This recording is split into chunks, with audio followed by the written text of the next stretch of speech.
जय जगन्नाथ फ्रेंड्स। चलतु आज आम आमर बड़म्बा नरसिंहपुर अधिष्ठात्री देवी माँ महाकाली पीठ को दर्शन पर जावा। माँ पाखक जावा समय आमर यही रास्ता दे आम जा। तो ये रास्ता को देखु चारिआडे सबुजिमारे परिपूर्ण आमर पहाड़ पर्वत सबू को आम देखिकी पूरा नेचर को प्रकृति को उपभोग करके चलतु आम माँ को दर्शन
मंदिर को जावा पूर्व एक ब्रिज पड़ी था।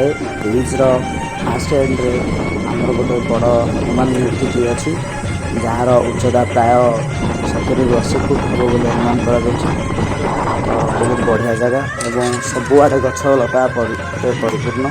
चलती देखा वर्तमान आमर मंदिर आसीगला। देखु मंदिर चारिपाख को लगी अच्छी आमर सब दुकान ये आपण पूजा सब किणाकिणी करेंगे। चलतु आम भर को जावा एवं माँ संपूर्ण विग्रह को देखा दर्शन करवा एवं माँ ठार आशीर्वाद याचना करवा। चलतु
मंदिर पूजापूजी सरीगला चलतु बर्तमान मंदिर टिके दूर को जावा एवं मंदिर टिके आगे गोटे बड़ शिव मूर्ति रही से शिव मूर्तिर उच्चता प्राय 150 पाखापाखि हम 150 फुट पाखापाखि बहुत बढ़िया से कम चालू अच्छी एपर्तन कम्प्लीट होनी ता आगू भी आपण मैंने जापरेंगे ता आगू आपण जा भोजीभात करेंगे यह गोटे पिकनिक स्पॉट पाई पूरा उद्दिष्ट एवं सेठी समस्ते आमे भी आसिले लोकल पिला हिसाब से आमर बालझारी रतापाट आमर बासीहता गोपालपुर ये सब पिला आसिले भी ये आमर से भोजीभात भी करके जाती बाहर भी आमर पर्यटन मैंने आसुँच से भी भोजीभात ये करती बढ़िया बढ़िया जगह अच्छी सबुआड़े यहाँ सराउंडेड अच्छी आमर पहाड़ पर्वत द्वारा एवं सबुआड़े गछलता तेणु ए जगह बहुत भल लगे मन को शांति लगे तो देखु